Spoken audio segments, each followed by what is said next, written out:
Hi friends, എല്ലാവർക്കും PSC ബേസിക്സിലേക്ക് സ്വാഗതം. ഇന്നത്തെ ക്ലാസ്സിൽ നമ്മൾ ഡിസ്കസ് ചെയ്യുന്നത് ആരോഗ്യവും പൊതുജനാരോഗ്യ പദ്ധതികളും എന്ന ടോപ്പിക്കിലെ പ്രധാനപ്പെട്ട പോയിന്റ്സുകൾ ഒറ്റ നോട്ടത്തിൽ നോക്കാം. നിങ്ങൾ ഇതുവരെ നമ്മുടെ ചാനൽ സബ്സ്ക്രൈബ് ചെയ്തിട്ടില്ലെങ്കിൽ ചാനൽ സബ്സ്ക്രൈബ് ചെയ്യുക, ബെൽ ബട്ടൺ പ്രസ് ചെയ്യുക. ഇതിന്റെ PDF ആവശ്യമുള്ളവർ നമ്മുടെ ടെലഗ്രാം ചാനലിൽ ജോയിൻ ചെയ്യുക. ഓക്കെ, ക്ലാസ്സിലേക്ക് കടക്കാം. ഒന്നാമത്തെ ചോദ്യം, കാരുണ്യ ആരോഗ്യ സുരക്ഷാ പദ്ധതിയുടെ എല്ലാവിധ പ്രവർത്തനങ്ങളും നടത്താനായി സർക്കാർ ആരംഭിച്ച സംവിധാനം ഏതാണ്? സംസ്ഥാന ആരോഗ്യ ഏജൻസി. അപ്പൊ സംസ്ഥാന ആരോഗ്യ ഏജൻസി വഴിയാണ് കാരുണ്യ ആരോഗ്യ സുരക്ഷാ പദ്ധതിയുടെ എല്ലാ പ്രവർത്തനങ്ങളും നടത്തുന്നത്. സംസ്ഥാന ആരോഗ്യ ഏജൻസിയുടെ ചെയർമാൻ ആര്? അത് എപ്പോഴും സംസ്ഥാന ആരോഗ്യ വകുപ്പ് മന്ത്രിയായിരിക്കും. സംസ്ഥാന ആരോഗ്യ ഏജൻസിയുടെ ചെയർമാൻ എപ്പോഴും ആരായിരിക്കും? സംസ്ഥാന ആരോഗ്യ വകുപ്പ് മന്ത്രിയായിരിക്കും. സംസ്ഥാന ആരോഗ്യ ഏജൻസിക്ക് കേരളത്തിൽ മുഴുവൻ പ്രവർത്തിക്കാൻ അനുമതി ലഭിച്ചത് ഏത് വർഷമാണ്? കേരളം മുഴുവൻ സംസ്ഥാന ആരോഗ്യ ഏജൻസി പ്രവർത്തിക്കാൻ അനുമതി ലഭിച്ചത് 2020 സംസ്ഥാന സർക്കാർ പദ്ധതിയായ കാരുണ്യ സുരക്ഷാ പദ്ധതിയിലൂടെ എൻറോൾ ചെയ്യപ്പെട്ട എല്ലാ കുടുംബാംഗങ്ങൾക്കും സമഗ്രാരോഗ്യ സുരക്ഷ ഉറപ്പുവരുത്താൻ ലക്ഷ്യമിടുന്ന ഏജൻസിയാണ് ഏത്? സംസ്ഥാന ആരോഗ്യ ഏജൻസി. സംസ്ഥാന ആരോഗ്യ ഏജൻസി ഫോം ചെയ്ത വർഷം ഏതാണ്? 2020. സംസ്ഥാന ആരോഗ്യ ഏജൻസിയുടെ ആപ്തവാക്യം എന്ത്? കരുതലിന്റെ കൈത്താങ് എന്നാണ്. കരുതലിന്റെ കൈത്താങ്.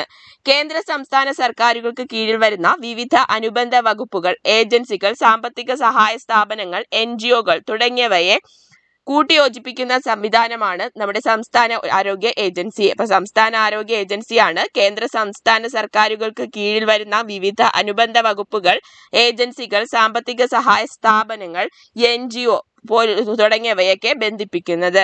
സംസ്ഥാന സർക്കാർ ജനങ്ങൾക്കായി നടപ്പാക്കുന്ന വിവിധ ക്ഷേമ പ്രവർത്തനങ്ങളിൽ പങ്കെടുക്കുകയും അതിനുവേണ്ട പദ്ധതികൾ ആവിഷ്കരിക്കുകയും ചെയ്യുന്ന ഏജൻസിയാണ് സംസ്ഥാന ആരോഗ്യ ഏജൻസി.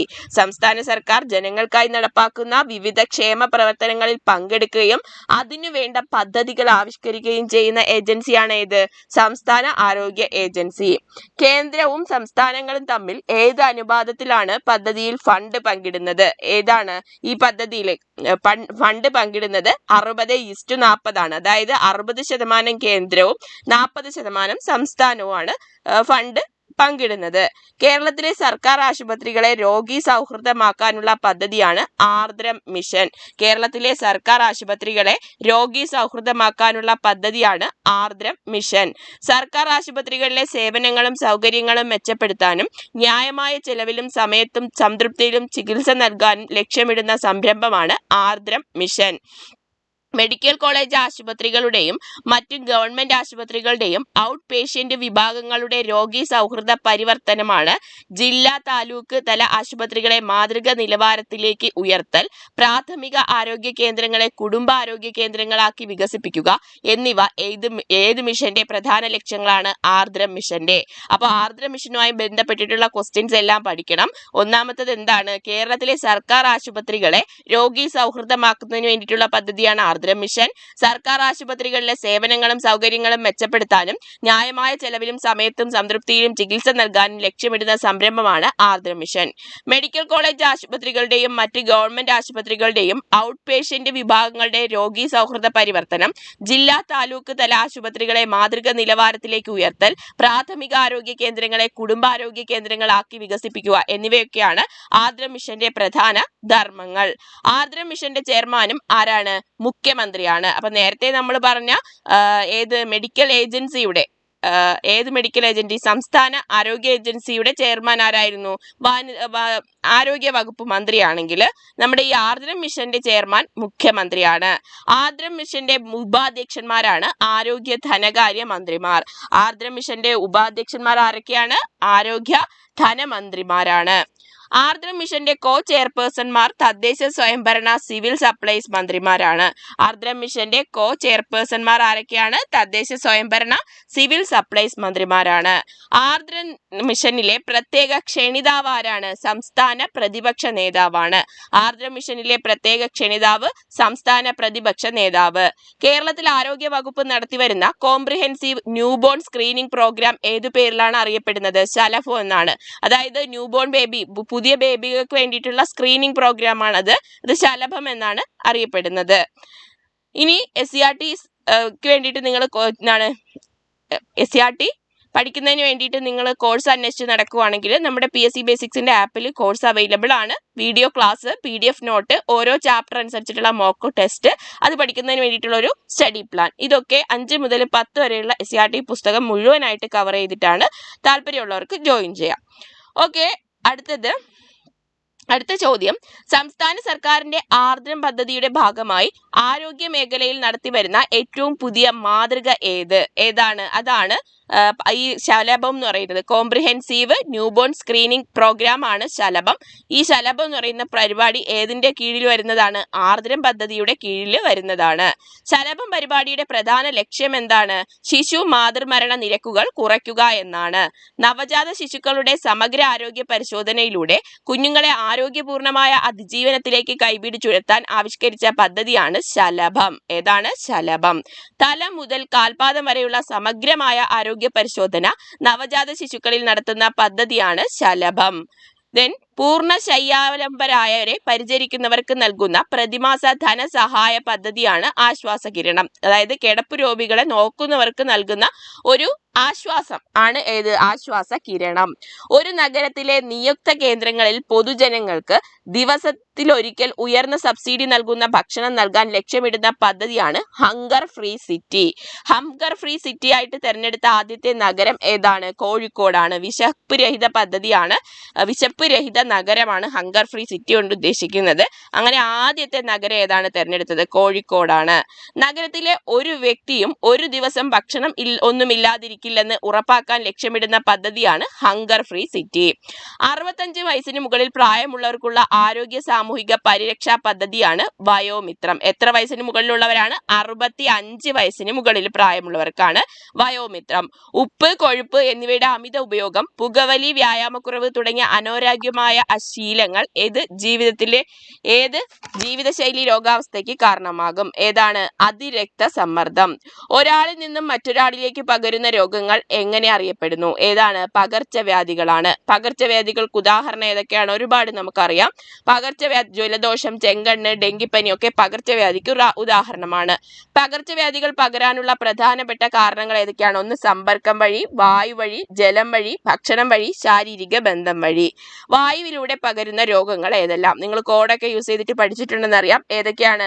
ജലദോഷമുണ്ട്, ചിക്കൻ പോക്സ്, മീസിൽസ്, ക്ഷയം, ഇതെല്ലാം വായുവിലൂടെ പകരുന്ന രോഗങ്ങളാണ്.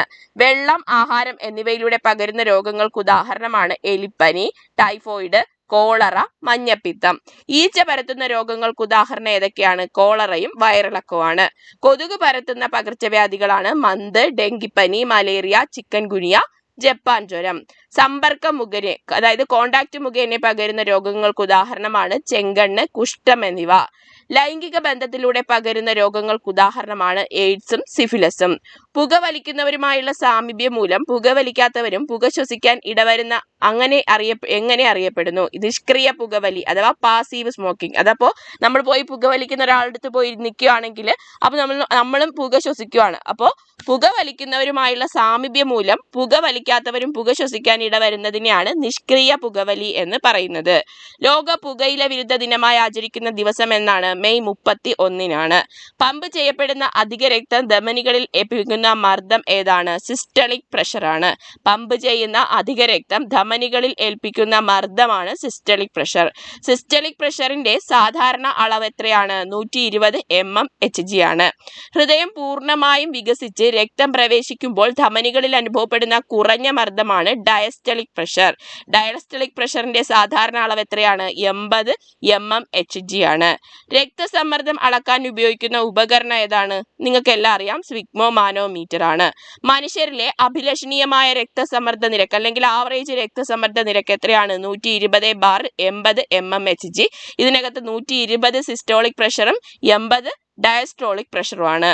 രക്തസമ്മർദ്ദം അഭിലഷണീയമായ നിരക്കിൽ നിന്ന് കൂടുന്ന അവസ്ഥയാണ് അതിരക്തസമ്മർദ്ദം അഥവാ ഹൈപ്പർ ടെൻഷൻ. നിശ്ചിത നിരക്കിൽ നിന്നും രക്തസമ്മർദ്ദം കുറയുന്ന അവസ്ഥയാണ് ഹൈപ്പോടെൻഷൻ.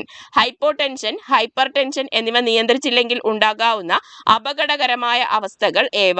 പക്ഷാഘാതം, സ്ട്രോക്ക് ഉണ്ടാകും, പിന്നെ ഹൃദയാഘാതവും ഉണ്ടാകും. ജീവരക്ഷ മരുന്നുകളായ സ്റ്റിറോയിഡുകൾ തുടർച്ചയായി അമിത അളവിൽ കഴിക്കുന്നവരിൽ കണ്ടുവരുന്ന ജീവിതശൈലി രോഗം ഏതാണ്? പ്രമേഹമാണ്. പ്രമേഹം.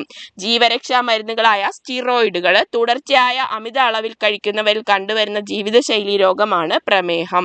പ്രഭാത ഭക്ഷണം കഴിക്കുന്നതിന് മുമ്പുള്ള രക്തപരിശോധനയിൽ 126 mg/100 ml എന്ന തോതിൽ മുകളിൽ രക്തത്തിൽ ഗ്ലൂക്കോസ് ഉള്ള അവസ്ഥയാണ് പ്രമേഹം. അപ്പൊ ഒരാൾക്ക് പ്രമേഹം ഉണ്ടെന്ന് പറയണമെങ്കിൽ 126 mg/100 ml ആയിരിക്കണം. ഇൻസുലിന്റെ ഉൽപാദനത്തിലെ തകരാറ് മൂലമുള്ള പ്രമേഹം ഏത്? ടൈപ്പ് 1 പ്രമേഹമാണ്. 2 ടൈപ്പ് ഉണ്ട്, ടൈപ്പ് 2 ഉണ്ട്. ടൈപ്പ് 1 പ്രമേഹമാണ് ഇൻസുലിന്റെ ഉൽപാദനത്തിലെ തകരാർ മൂലമുള്ള പ്രമേഹം. ലക്ഷ്യകോശങ്ങൾക്ക് ഇൻസുലിനെ ഉപയോഗിക്കാൻ കഴിയാത്തത് മൂലമുള്ള പ്രമേഹമാണ് ടൈപ്പ് 2. ഇൻസുലിൻ ഉണ്ടായിട്ടും കോശങ്ങൾക്ക് എന്ത് ചെയ്യാൻ പറ്റത്തില്ല? ഇൻസുലിൻ ഉപയോഗിക്കാൻ കഴിയത്തില്ല. അവയാണ് ടൈപ്പ് 2 പ്രമേഹം. പാൻക്രിയാസ് ഗ്രന്ഥിയിലെ ഐലറ്റ്സ് ഓഫ് ലാംഗർഹാൻസ് എന്ന കോശ സമൂഹത്തിലെ ബീറ്റാ കോശങ്ങൾ ഉൽപ്പാദിപ്പിക്കുന്ന ഹോർമോണാണ് ഇൻസുലിൻ.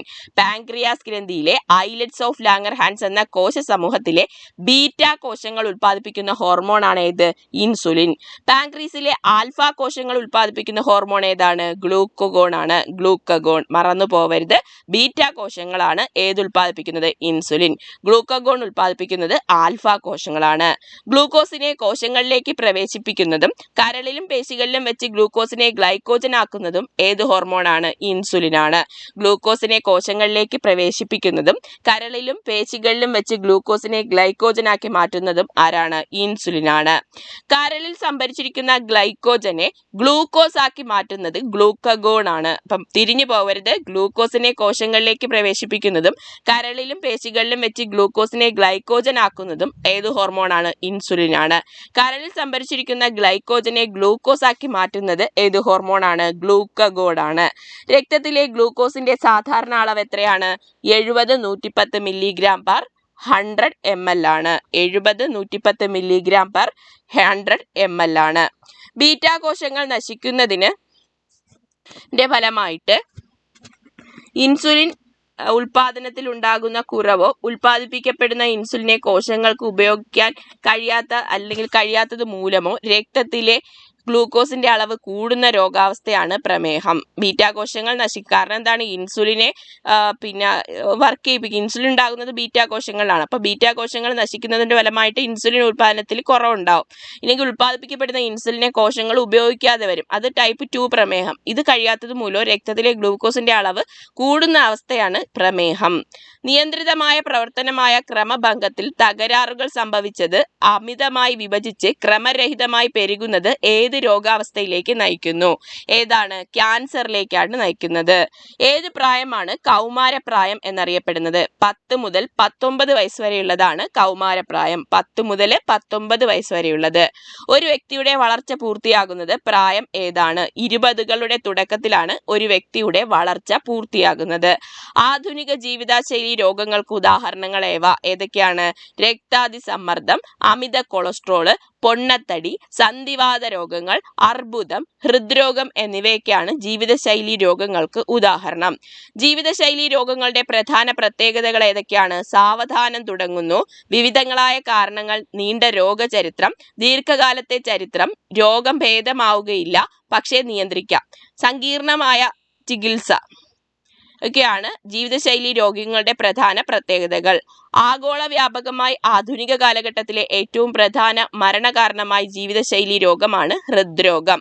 പുരുഷന്മാരെ അപേക്ഷിച്ച് സ്ത്രീകൾക്ക് ഹൃദ്രോഗ സാധ്യത കുറവാകാൻ കാരണമായ ഹോർമോണാണ് ഈസ്ട്രജൻ. പുരുഷന്മാരെ അപേക്ഷിച്ച് സ്ത്രീകൾക്ക് ഹൃദ്രോഗ സാധ്യത കുറവാണ്. ഇതിന് കാരണമായ ഹോർമോൺ ഏതാണ്? ഈസ്ട്രജൻ ആണ്. രക്തസമ്മർദ്ദം കൂട്ടി ഹൃദ്രോഗത്തിലേക്ക് നയിക്കുന്ന പുകയിലയിലെ വിഷവസ്തുവാണ് നിക്കോട്ടിൻ. രക്തസമ്മർദ്ദം കൂട്ടി ഹൃദ്രോഗത്തിലേക്ക് നയിക്കുന്ന പുകയിലയിലെ വിഷവസ്തു ഏതാണ്? നിക്കോട്ടിൻ ആണ്. ഹൃദയാഘാതത്തിന്റെ ഏറ്റവും പ്രധാനപ്പെട്ട ലക്ഷണം നെഞ്ചിന്റെ മധ്യഭാഗത്തെ ശക്തമായ വേദനയാണ്. നെഞ്ചിന്റെ മധ്യഭാഗത്തെ ശക്തമായ വേദനയാണ് ഹൃദയാഘാതത്തിന് ഏറ്റവും പ്രധാനപ്പെട്ട ലക്ഷണം. കൊറോണറി കൊറോണറി ധമനികളിൽ ഉണ്ടാകുന്ന ഭാഗിക തടസ്സങ്ങൾ മൂലം ഹൃദയപേശികൾക്ക് ആവശ്യമായ രക്തപ്രവാഹം കുറയുമ്പോൾ അനുഭവപ്പെടുന്ന നെഞ്ചുവേദന ഏതു പേരിലാണ് അറിയപ്പെടുന്നത്? അഞ്ജൈന എന്നാണ് അറിയപ്പെടുന്നത്. കൊറോണറി ധമനികളിൽ ഉണ്ടാകുന്ന ഭാഗിക തടസ്സങ്ങൾ മൂലം ഹൃദയപേശികൾക്ക് ആവശ്യമായ രക്തപ്രവാഹം കുറയുമ്പോൾ അനുഭവപ്പെടുന്ന നെഞ്ചുവേദന അറിയപ്പെടുന്നത് അഞ്ജൈന എന്നാണ്. കൊറോണറി ധമനികളിൽ ഉണ്ടാകുന്ന പൂർണ്ണമായ തടസ്സങ്ങൾ ഹൃദയപേശികളെ നിർജീവമാക്കുന്ന അവസ്ഥയാണ് മയോകാർഡിയൽ ഇൻഫാർക്ഷൻ. ഏതാണ്? മയോകാർഡിയൽ ഇൻഫാർക്ഷൻ ആണ് കൊറോണറി ധമനികളിൽ ഉണ്ടാകുന്ന പൂർണ്ണമായ തടസ്സങ്ങൾ ഹൃദയപേശികളെ നിർജീവമാക്കുന്ന അവസ്ഥ. ദെൻ ഭക്ഷണത്തിൽ ആവശ്യത്തിലധികം കൊളസ്ട്രോൾ അടങ്ങിയിരുന്നാൽ അതിധമനികളുടെ ഭിത്തിയിൽ അടിയുന്ന അവസ്ഥ എങ്ങനെ അറിയപ്പെടുന്നു? അതിറോസ്ക്ലീറോസിസ് എന്നാണ് അറിയപ്പെടുന്നത്. എന്താണ് അതിറോസ്ക്ലീറോസിസ് എന്നറിയപ്പെടുന്നത്? ഭക്ഷണത്തിൽ ആവശ്യത്തിലധികം കൊളസ്ട്രോൾ അടങ്ങിയിരുന്നാൽ ധമനികളുടെ ഭിത്തിയിൽ അടിയുന്ന അവസ്ഥയാണ് അതിറോസ്ക്ലീറോസിസ്. അതിറോസ്ക്ലീറോസിസ് സംഭവിച്ച രക്തക്കുഴലിന്റെ ഭിത്തി പരുക്കനായി മാറി രക്തകോശങ്ങൾ ഒട്ടിപ്പിടിച്ച് രക്തക്കട്ട ഉണ്ടാകുന്നതാണ് ത്രോംബോസിസ്. അതിറോസ്ക്ലീറോസിസ് സംഭവിച്ചിട്ട് രക്തക്കുഴലിന്റെ ഭിത്തി പരുക്കനായി മാറി രക്തകോശങ്ങൾ ഒട്ടിപ്പിടിച്ച് രക്തക്കട്ട ഉണ്ടാകുന്ന അവസ്ഥയാണ് ത്രോംബോസിസ്. ത്രോംബോസിസ് ബാധിച്ചവരെ ചികിത്സിക്കാനായി നടത്തുന്ന സർജറിയാണ് bypass surgery. Bypass surgery thrombosis ബാധിച്ചവരെ ചികിത്സിക്കാനായി നടത്തുന്ന സർജറിയാണ്. രക്തക്കട്ടയെ രക്തക്കുഴലിൽ നിന്ന് നീക്കം ചെയ്യുന്ന രീതി എങ്ങനെ അറിയപ്പെടുന്നു? ആൻജിയോപ്ലാസ്റ്റി എന്നാണ് അറിയപ്പെടുന്നത്. രക്തക്കട്ടയെ രക്തക്കുഴലിൽ നിന്ന് നീക്കം ചെയ്യുന്ന രീതിയാണ് ആൻജിയോപ്ലാസ്റ്റി. രക്തക്കുഴലുകളിലെ തടസ്സങ്ങൾ മനസ്സിലാക്കാനായി നടത്തുന്ന പ്രത്യേക പരിശോധനയാണ് ആൻജിയോഗ്രാം. രക്തക്കുഴലുകളിലെ തടസ്സങ്ങൾ മനസ്സിലാക്കാനായി നടത്തുന്ന പ്രത്യേക പരിശോധനയാണ് ആൻജിയോഗ്രാം. അൾട്രാസൗണ്ട് തരംഗങ്ങളുടെ സഹായത്തോടെ നടത്തുന്ന ഹൃദയ പരിശോധന സംവിധാനമാണ് എക്കോകാർഡിയോഗ്രാം. അൾട്രാസൗണ്ട് തരംഗങ്ങളുടെ സഹായത്തോടെ നടത്തുന്ന ഹൃദയ പരിശോധന സംവിധാനമാണ് എക്കോകാർഡിയോഗ്രാം. ഹൃദയത്തിന്റെ പ്രവർത്തനം ഉളവാക്കുന്ന വൈദ്യുതി സിഗ്നലുകൾ അളന്ന് രേഖപ്പെടുത്തുന്ന വൈദ്യുത പരിശോധന സംവിധാനമാണ് ECG. ഹൃദയത്തിന്റെ പ്രവർത്തനം ഉളവാക്കുന്ന വൈദ്യുത സിഗ്നലുകൾ അളന്ന് രേഖപ്പെടുത്തുന്ന വൈദ്യുത പരിശോധന സംവിധാനമാണ് ECG. ECGയുടെ മുഴുവൻ രൂപം എന്താണ്? ഇലക്ട്രോ കാർഡിയോഗ്രാഫ് ആണ്. ECG കണ്ടെത്തിയത് വില്യം ഐന്തോവനാണ്. പ്രധാനമന്ത്രി ജൻ ആരോഗ്യ യോജന പൊതുവെ അറിയപ്പെടുന്ന പേരെന്ത്? എന്താണ്? ആയുഷ്മാൻ ഭാരത് എന്നാണ് അറിയപ്പെടുന്നത്. പ്രധാനമന്ത്രി ജൻ ആരോഗ്യ യോജന പൊതുവെ അറിയപ്പെടുന്നത് ആയുഷ്മാൻ ഭാരത്. കേന്ദ്ര സർക്കാരിന്റെ ദേശീയ ആരോഗ്യ സംരക്ഷണ പദ്ധതിയാണ് ആയുഷ്മാൻ ഭാരത്. ആയുഷ്മാൻ ഭാരത് പദ്ധതി ആരംഭിച്ച വർഷം 2018 സെപ്റ്റംബർ 23. 2018 സെപ്റ്റംബർ 23 ആയുഷ്മാൻ ഭാരത് പദ്ധതി ആരംഭിച്ചത്. ആയുഷ്മാൻ ഭാരത് പദ്ധതിയുടെ പരസ്പര ബന്ധിതമായ രണ്ട് ഘടകങ്ങളാണ് പ്രധാനമന്ത്രി ജൻ ആരോഗ്യ യോജനയും ഹെൽത്ത് ആൻഡ് വെൽനസ് സെന്റർ എന്നിവ. പ്രധാനമന്ത്രി ജൻ ആരോഗ്യ Yojana, health and wellness centre എന്നിവയാണ് ആയുഷ്മാൻ ഭാരത് പദ്ധതിയുടെ പരസ്പര ബന്ധിതമായ രണ്ട് ഘടകങ്ങൾ. ഒരു വർഷം ഒരു കുടുംബത്തിന് എത്ര ലക്ഷം രൂപ വരെയാണ് PMJAY പദ്ധതി പ്രകാരം പ്രയോജനം ലഭിക്കുന്നത്? 5 ലക്ഷം രൂപ വരെയാണ്. കേരള സോഷ്യൽ സെക്യൂരിറ്റി മിഷൻ സ്ഥാപിതമായ വർഷം ഏത്? കേരള സോഷ്യൽ സെക്യൂരിറ്റി മിഷൻ സ്ഥാപിതമായത് 2008. KSSM എന്നതിന്റെ മുഴുവൻ രൂപം എന്താണ്? കേരള സോഷ്യൽ സെക്യൂരിറ്റി മിഷൻ എന്നാണ്. KSSM എന്താണ്? Kerala social security mission form ചെയ്തത് 2008. കേരളത്തിലെ ഏത് വകുപ്പിന് കീഴിലാണ് സോഷ്യൽ സെക്യൂരിറ്റി മിഷൻ പ്രവർത്തിക്കുന്നത്? സാമൂഹിക നീതി വകുപ്പിന്റെ കീഴിലാണ്. കേരള സോഷ്യൽ സെക്യൂരിറ്റി മിഷന്റെ ആസ്ഥാനം തിരുവനന്തപുരമാണ്. കേരള സർക്കാരിന്റെ സാമൂഹ്യ നീതി വകുപ്പ് സ്പോൺസർ ചെയ്യുന്ന ചാരിറ്റബിൾ സൊസൈറ്റിയാണ് KSSM എന്നത്. 2008 ഇത് ഫോം ചെയ്തത്. ദെൻ ഇത്രയാണ് പൊതുജനാരോഗ്യവുമായി ബന്ധപ്പെട്ടിട്ടുള്ള കൺക്ലൂഡ് ചെയ്തിട്ടുള്ള പോയിന്റ്സുകളാണ്. കൂടുതൽ ക്ലാസ്സുകൾക്ക് വേണ്ടിയിട്ട് നമ്മുടെ യൂണിവേഴ്സിറ്റി LGSന്റെ കോഴ്സ് സ്റ്റാർട്ട് ചെയ്തിട്ടുണ്ട്. താല്പര്യമുള്ളവർക്ക് നമ്മുടെ ആപ്പ് വഴി കോഴ്സിൽ ജോയിൻ ചെയ്യാം. നേരത്തെ ഞാൻ പറഞ്ഞ SCERT കംപ്ലീറ്റ് നിങ്ങൾക്ക് മോക്ക് ടെസ്റ്റ് ആയിട്ട് ചെയ്ത് നോക്കണമെന്ന് താല്പര്യമുണ്ടെങ്കിലും ആ ഒരു കോഴ്സ് എടുക്കാവുന്നതാണ്. അപ്പോൾ കൂടുതൽ വിവരങ്ങൾക്ക് നമ്മുടെ ടെലിഗ്രാം ചാനലിൽ ജോയിൻ ചെയ്താൽ മതി. Thank you. All the best.